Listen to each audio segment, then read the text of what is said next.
19वीं तथा 20वीं शताब्दी के सुधार आंदोलनों के तहत आज का ये तीसरा लेक्चर है। आज के इस लेक्चर में हम लोग प्रार्थना समाज और आर्य समाज के बारे में देखेंगे। इसके अलावा पिछले दोनों ही जो मैंने डिस्क्रिप्शन बॉक्स में आपको पिछले दोनों ही लेक्चर प्रोवाइड किया है, वहां लिंक है, वहां जाकर आप उस लेक्चर्स को देख सकते हैं। राजा राम मोहन राय और ब्रह्म समाज के बारे में मैंने दूसरे लेक्चर में बताया है। आइए आज हम प्रार्थना समाज और आर्य समाज के बारे में देखते हैं। एक भूमिका मैं बता दूं, प्रार्थना समाज जिसकी स्थापना 1867 में केशव चंद्र सेन के प्रयासों से महाराष्ट्र में आत्माराम पांडुरंग ने की थी। इसी प्रार्थना समाज से जुड़े हुए दो अन्य व्यक्ति थे, एक महादेव गोविंद रानाडे, एक डी.के. कर्वे साहब। रानाडे और कर्वे दोनों लोगों ने स्त्री शिक्षा और विधवा विवाह पर बहुत काम किया महाराष्ट्र में। तो रानाडे साहब को तो महाराष्ट्र का सुकरात भी कहा जाता है। इसके अलावा पश्चिमी भारत में सांस्कृतिक जनक यानी सांस्कृतिक पुनर्जागरण के जनक भी ये कहे जाते हैं। तो ये पूरी भूमिका प्रार्थना समाज के बारे में हम देखेंगे। तो अगर हम बात करें आर्य समाज की, तो आर्य समाज के संस्थापक स्वामी दयानंद सरस्वती थे। महज 21 वर्ष की अवस्था में ही इनका एक प्रकार से हिंदू कर्मकांडीय पहलुओं के प्रति इनका मोह भंग हो गया।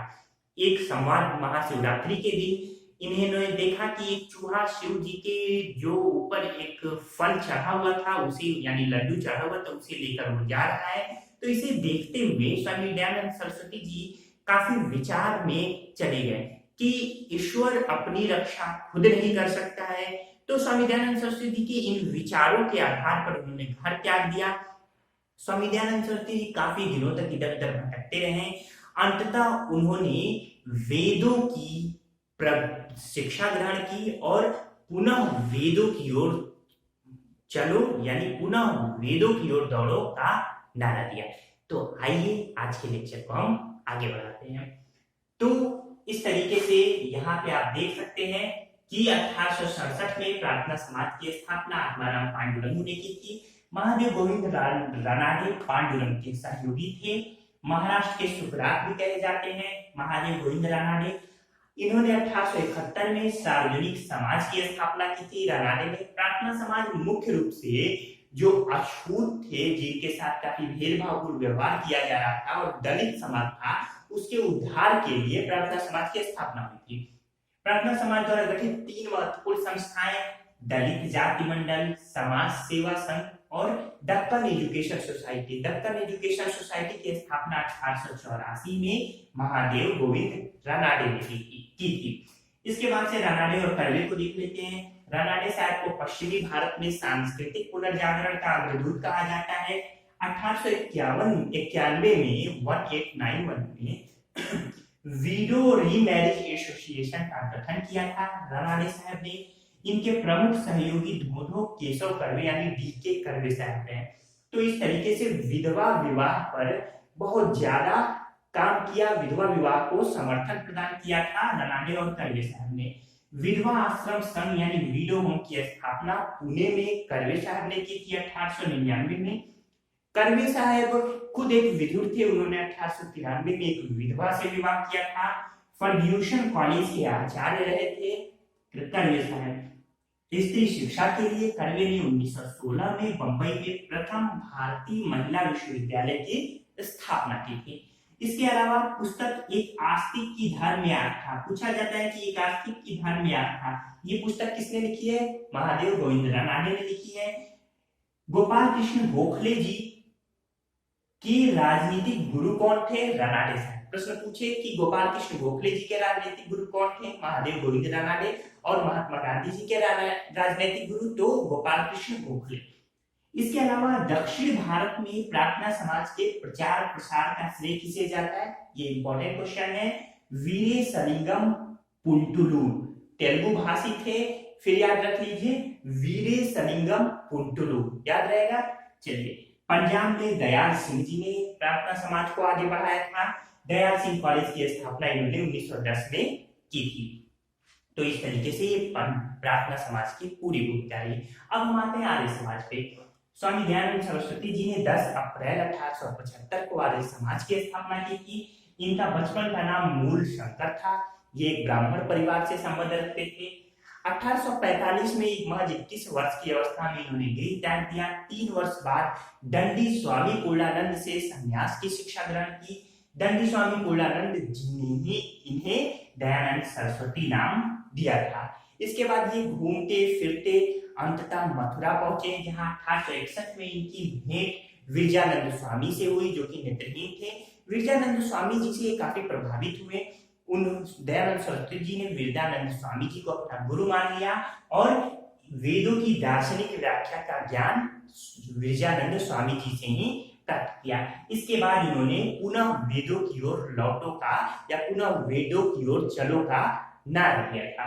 1863 में हिंदू धर्म के प्रचार प्रसार के लिए और उसमें फैली हुई जो अंधविश्वास कुरीतियां ये सब थे, उसको खंडन के लिए इन्होंने आगरा में पाखंड खंडिनी पताका फहराई थी। 1877 में आर्य समाज का जो मुख्यालय था बंबई, जो कि जब आर्य समाज की 1875 में स्थापना हुई थी बंबई में, तो इस मुख्यालय को 1877 में अब लाहौर स्थानांतरित कर दिया गया। अगर प्रश्न पूछा जाए कि 19वीं शताब्दी के हिंदू लूथर किंग कौन थे, तो स्वामी दयानंद सरस्वती। तो ये भूमिका रही स्वामी दयानंद सरस्वती जी के बारे में। आर्य समाज के कुछ सिद्धांत देख लेते हैं। स्वामी दयानंद सरस्वती जी का ये मानना था कि अद्वैतवाद में जो मायावाद है वो कहीं से भी सही नहीं है, यानी उन्होंने अद्वैतवाद के मायावाद का खंडन किया। उन्होंने ये प्रकृति, ईश्वर और आत्मा तीनों को ही सत चित माना और ईश्वर को इन्होंने सच्चिदानंद माना। अद्वैतवाद जो कि प्रकृति को सत्य मानता है लेकिन जगत को मिथ्या मानता है, इसका खंडन किया था। और ये भी अद्वैतवाद ये कहता है, इसका मायावाद क्या है? मायावाद ये है कि सब प्रकृति की माया से ही होता है। इसका खंडन करते हुए कहा नहीं, प्रकृति यानी नियति की माया से कुछ नहीं होता, सब कर्म से होता है। कर्म के सिद्धांत पर जोर दिया आचार्य ये आर्य समाज के संस्थापक स्वामी दयानंद सरस्वती जी ने। कर्मकांड, मूर्ति पूजा, अवतारवाद, तंत्र मंत्र, इन सबका विरोध किया। पुनर्जन्म में स्वामी दयानंद सरस्वती जी की आस्था थी। आर्य समाज पुनर्जन्म में विश्वास रखता था।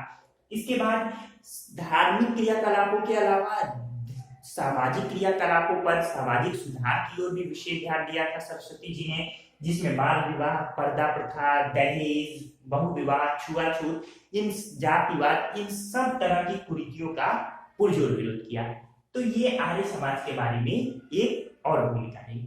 इसके बाद से हम स्वामी दयानंद सरस्वती जी की रचनाएं देख लेते हैं। स्वामी दयानंद सरस्वती जी ने 4 रचनाएं की थी, जिसमें सबसे महत्वपूर्ण सत्यार्थ प्रकाश। स्वामी दयानंद सरस्वती जी प्रारंभ में संस्कृत भाषा में अपनी रचनाएं किया करते थे, अपने धर्म का प्रचार प्रसार किया करते थे, अपनी समाज का। लेकिन केशव चंद्र सेन से कोलकाता में इनकी मुलाकात हुई, जिससे इन्होंने केशव चंद्र सेन ने इन्हें हिंदी भाषा में लिखने के लिए प्रेरित किया। स्वामी दयानंद सरस्वती जी इसके बाद हिंदी भाषा में इन्होंने अपनी पहली रचना सत्यार्थ प्रकाश 1874 ईस्वी में लिखी थी। स्वामी दयानंद सरस्वती जी पहले व्यक्ति थे जिन्होंने हिंदी को राष्ट्र भाषा के रूप में मान्यता दी। स्वदेशी का नारा भी स्वामी दयानंद सरस्वती जी ने सबसे पहले दिया था। स्वराज शब्द का इस्तेमाल स्वामी दयानंद सरस्वती जी ने सबसे पहले किया था। दूसरा है इनकी रचना वेद भाष्य भूमिका, फिर तीसरी रचना द्वैतवाद का खंडन, चौथा पंच महायज्ञ वेद।